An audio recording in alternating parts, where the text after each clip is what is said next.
balik lagi di Bicara di Antara dari Antara TV Megapolitan. Masih bersama saya Saldi Suryanata dan Bang Bruri.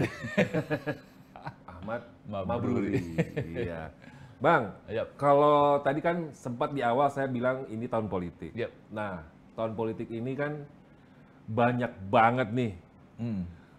Wah, tekanan sana sini segala macam. Nah, dari PKS dan koalisi Nasdem, Demokrat, boleh cerita nggak sampai akhirnya teman-teman ini akhirnya bersatu?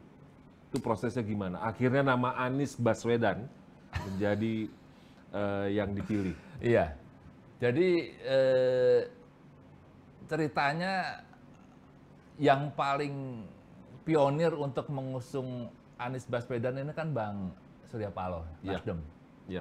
Ya, karena kan Anies Baswedan dulu ikut terlibat di Ormas Nasdemnya juga sebagai pendiri, gitu loh.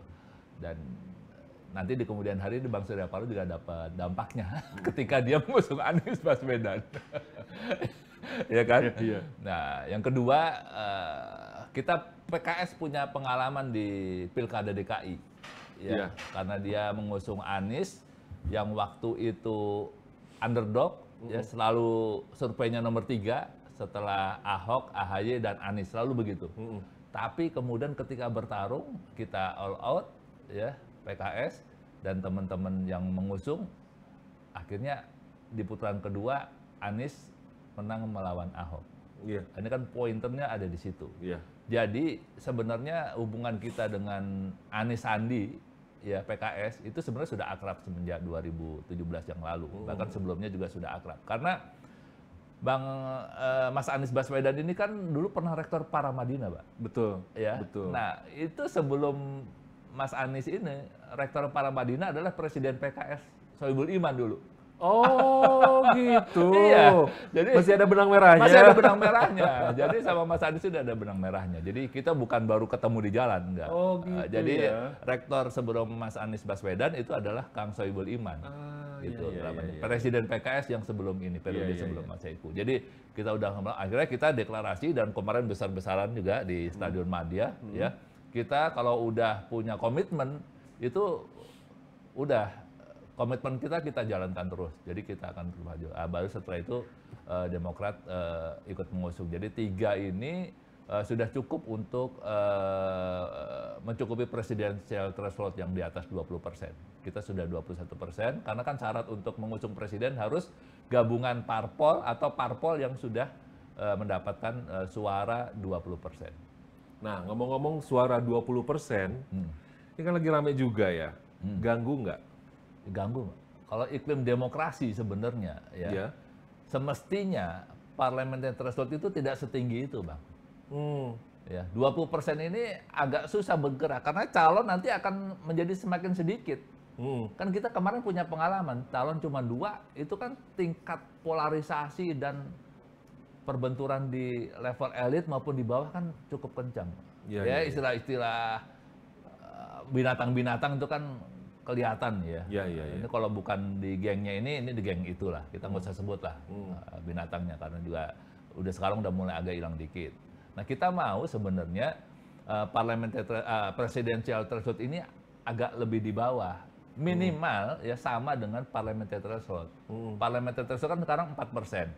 Artinya partai-partai yang ada di DPR harusnya bisa mengusung calonnya sendiri-sendiri. 4%.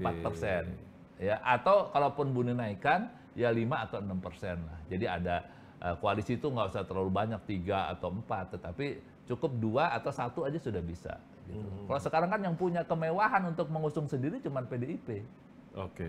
Karena dia partai yang pemenang. 20% udah lewat, 21%. Di bawahnya ada Golkar dan Gerindra, dia harus berkoalisi dengan satu partai lagi untuk bisa sampai 20%. Kita di papan tengah, Nasdem, PKS dan Demokrat itu harus bertiga, karena kalau cuma berdua kurang 20%. Jadi itu yang kemudian membuat pilihan-pilihan kita menjadi agak lebih sulit gitu loh.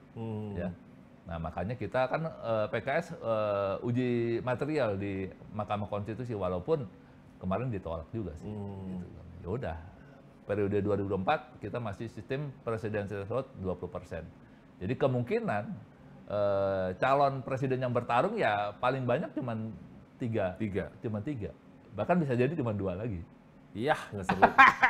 Gitu, Nggak seru.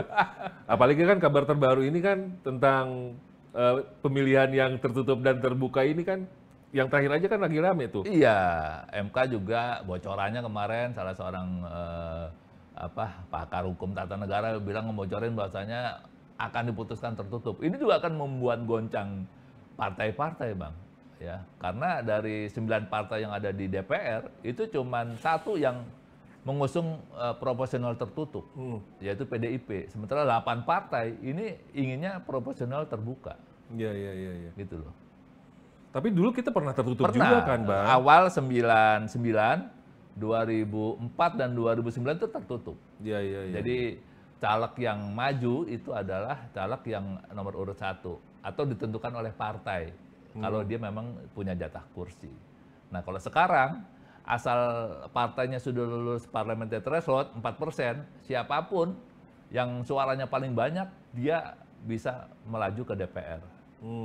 Ya, walaupun dia nomor urutnya nomor 8 misalnya. Nomor 1 kalah sama dia. Iya. Nah, ini sebenarnya lebih fair sebenarnya kalau kita melihat bahwasanya pemilu legislatif adalah memilih orang untuk duduk di Senayan atau di DPR. Iya. Gitu loh. Jadi lebih fair yang terbuka sebenarnya. Jadi prinsip-prinsip demokrasi akan lebih terangkum dari proporsional terbuka ini. Gitu ya. Iya betul, prosesnya. Oke, sebelum saya tutup, saya minta Bang Bruri kasih semacam saran Ya. atau harapan atau nasihat. Mungkin saat ini kalau saya bilang pemilih muda ini, pemilih pemula banyak banget. Banyak, hampir 60% jumlah pemilihnya. Bukan 70 ya, 60%. 60%.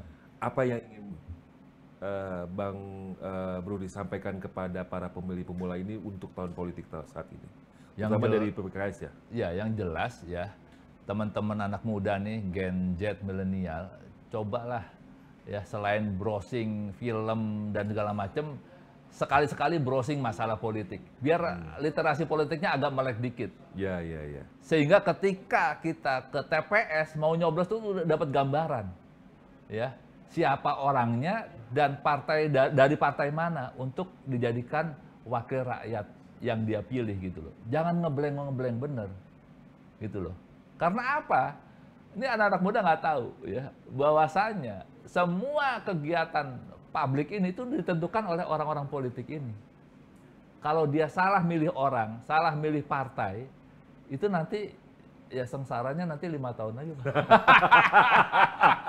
Gitu loh. Udah ngerasain kan? Iya, maksud saya begitu. Jadi literasi politiknya harus ditingkatkan lah anak-anak muda ini. Jangan cuman gadget ini dipakai cuman buat hiburan aja. Ini kan smartphone. Nah, lo harus gunain juga smart, gitu kan, Bang? Betul. Jangan cuman buat fun-fun aja, yang agak smart dikit. Iya. Di tahun politik, lo coba browsing masalah partai-partai, calon kandidat, capres, segala macam. Kan bisa kelihatan rekam jejaknya di situ. Dari situlah Anda menentukan politik. Jangan cuma mengandalkan lulus lagi.